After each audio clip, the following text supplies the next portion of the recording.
Hello guys, सो आज हम देखेंगे how to build strong brand identity. Strong brand क्या होता है? अगर हम देखेंगे, स्ट्रॉन्ग ब्रांड वो होता है जिसपे कस्टमर का ट्रस्ट हो, कस्टमर उस ब्रांड के लिए लॉयल हो। एग्जांपल के लिए टाटा। टाटा नाम सुनते ही हमारे दिमाग में एक ट्रस्ट फैक्टर आता है, एक भरोसा आ जाता है कि हाँ, जो भी प्रोडक्ट या सर्विस मिलेगी वो अच्छी ही मिलेगी, उसमें कोई प्रॉब्लम नहीं आएगा। अगर हम देखें तो ये जो ब्रांडेड कंपनी होते हैं, इनके प्रोडक्ट और सर्विस महंगे होते हैं, पर फिर भी लोग इन्हें ही प्रीफर करते हैं, फिर भी लोग इनके ही प्रोडक्ट को परचेस करते हैं, इनकी ही सर्विस को अवेल करते हैं। ब्रांडेड कंपनी इसकी वजह से अपने ऊपर और ज्यादा काम करते हैं ताकि ये ट्रस्ट फैक्टर बना रहे। अब एग्जांपल के लिए देखेंगे, अगर कोई नया प्रोडक्ट मार्केट में आता है तो लेते हैं, अभी जो मार्केट में चल रहा है ये बॉटल वाला, थर्मल बॉटल, जिसमें पानी गर्म होता है और चाय वगैरह गर्म रखते हैं हम, तो उसका कुछ ड्यूरेशन होता है कि 3 आवर 4 आवर ऐसा। ये जो लोकल ब्रांड हैं, जो लोग डायरेक्टली चाइना से लाते हैं और यहाँ रिनेम करके और उसको फिर बेचना चालू कर देते हैं, तो इससे होता क्या है कि मार्केट ये ज्यादा कवर करते हैं स्टार्टिंग में, लेकिन फिर जब कुछ टाइम बीतता है और जब वो कस्टमर यूज करता है उस प्रोडक्ट, तो उसे समझ में आता है अरे ये तो नल्ला था, इसमें कुछ मतलब का नहीं है, कुछ ही दिन में खराब हो गया। मतलब एक तरह से वो जो उन्हें उम्मीद थी उस प्रोडक्ट से वो नहीं मिला। फिर वो क्या देखते हैं कि नया प्रोडक्ट आया मार्केट में और वो ब्रांडेड है, मतलब ऑलरेडी उस ब्रांड का मार्केट में काफी नाम है और उसने वो प्रोडक्ट लॉन्च किया है।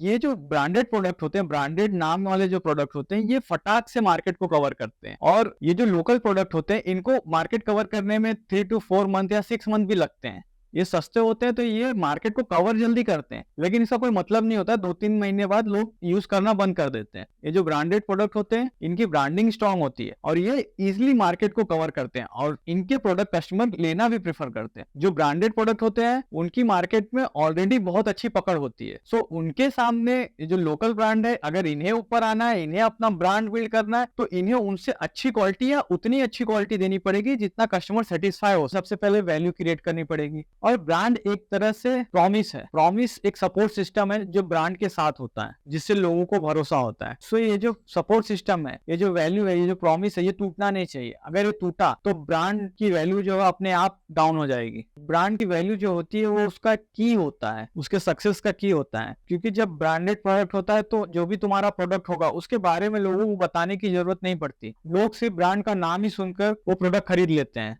अगर हमें ब्रांड की वैल्यू समझना है तो सबसे पहले प्रोडक्ट की मार्केटिंग स्ट्रेटेजी समझनी पड़ेगी। मार्केटिंग स्ट्रेटेजी में हमें यह देखना है कि मार्केट में नई अपॉर्चुनिटी क्या है, नया ट्रेंड क्या है, हमारा कस्टमर कौन है और हमारा कंपटीटर कौन है। उसके बाद इस सब को कैलकुलेट करेंगे तो उसके बाद हमें हमारी वैल्यू पता चलेगी। फॉर एग्जाम्पल टाटा, मैं टाटा का एग्जाम्पल इसलिए ले रहा हूँ कि बहुत ईजी होगा अंडरस्टैंडिंग के लिए। मार्केट में बहुत सारे प्रोडक्ट हैं, बहुत सारे ब्रांड हैं, लेकिन टाटा का नाम सुनते ही सबसे ज्यादा ट्रस्ट बिल्ड होता है। टाटा सबसे ज्यादा मार्केट शेयर कवर करता है ब्रांड में। अब इस वीडियो में मान के चलते हैं एक हाइपोथेटिकल एक बिजनेस लेते, स्टेशनरी का बिजनेस। इस स्टेशनरी के बिजनेस में हम एक सॉफ्ट पेपर की मैन्युफैक्चरिंग लाइन तैयार करेंगे, एक नया सेगमेंट सॉफ्ट पेपर का। और ये सॉफ्ट पेपर जो रहेगा ये इको फ्रेंडली होगा, रिसाइकल प्रोडक्ट से बनेगा। ये ओनली फोकस करेगा स्कूल गोइंग और कॉलेज गोइंग स्टूडेंट के ऊपर। और यही हमारी मार्केटिंग स्ट्रेटेजी भी होगी कि ये पेपर जो रिसाइकल से हम क्रिएट करेंगे ये ओनली स्कूल और कॉलेज गोइंग स्टूडेंट के लिए है। अभी के लिए हम इसका नाम ग्रीन पेपर रख सपोज। अब ऐसा मत सोचिए ब्रांड का नाम है, ये प्रोडक्ट का नाम भी हो सकता है। अब हम मार्केटिंग स्ट्रेटेजी सेट करते हैं अपनी मार्केटिंग के लिए। इसमें सबसे पहला पॉइंट हमारा रहेगा कि यह recycle paper only for school and college going student के लिए है। गाइस, हमें हमारे ब्रांड के इंपॉर्टेंट पॉइंट पता होने चाहिए कि हमने जो प्रॉमिस किया वो कितना पक्का है। इसके लिए हमें स्टूडेंट के कॉमन नीड पर फोकस करना पड़ेगा कि वो जब स्टेशनरी पे जाते हैं तो क्या सोचते हैं। स्टूडेंट को सस्ता चीप प्रोडक्ट पसंद है और लॉन्ग टाइम चले और अच्छा हो, ऐसा प्रोडक्ट पसंद है। तो इन सब जो पॉइंट्स है इनकी लिस्ट बना लो। लिस्ट बनाने के बाद इन सब पॉइंट को ब्रांड की एक शक्ल दे दो। मैं चाहता हूँ एक सेंटेंस क्रिएट करना जिससे ये पता चल जाए कि हमारा ब्रांड क्या है, उसकी वैल्यू क्या है, उसके इंपॉर्टेंस क्या है, ये सारी चीजें एक सेंटेंस में पता चल जाए। मैं कुछ सोचता हूँ क्या हो सकता है, आप मुझे कमेंट में बताइएगा। क्या लगता है, क्या अच्छा रहेगा। हम ग्रीन पेपर मैन्युफैक्चर करते हैं 100% रिसाइकल पेपर से।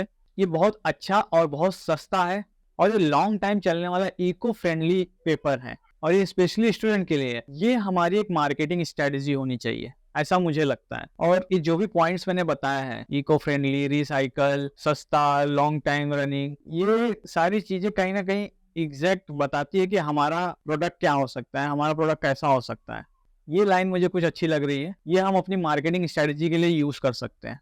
आप भी अपने ब्रांड के लिए ऐसे कुछ सेंटेंस रेडी कर सकते हैं।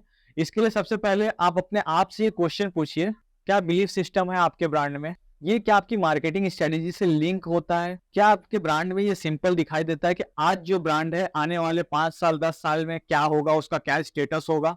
क्योंकि ये बहुत जरूरी है कि हमारे ब्रांड की जो न्यू है वो बहुत स्ट्रांग होनी चाहिए, और हमें स्टार्टिंग से क्लियर होना चाहिए कि फ्यूचर में हमारा ब्रांड किस तरह से प्रेजेंट होगा। क्योंकि हमें शॉर्ट टर्म के लिए अपनी ब्रांड को नहीं क्रिएट करना है, क्योंकि शॉर्ट टर्म के लिए कोई ब्रांड क्रिएट भी नहीं होता। शॉर्ट टर्म के लिए हम सिर्फ सेल कर सकते। ब्रांड क्रिएट करने के लिए हमें लॉन्ग टर्म विजन रखना पड़ता है, और हमें इस बात का ध्यान रखना पड़ेगा कि क्या वैल्यू, क्या प्रॉमिस हम कस्टमर को डिलीवर कर रहे हैं। जो वैल्यू, जो प्रॉमिस हम आज कस्टमर को डिलीवर करेंगे, यही आगे जाके ब्रांड होगा, जो कस्टमर की नजर में हमारे प्रोडक्ट को लेके होगा, हमारे नाम को लेके होगा।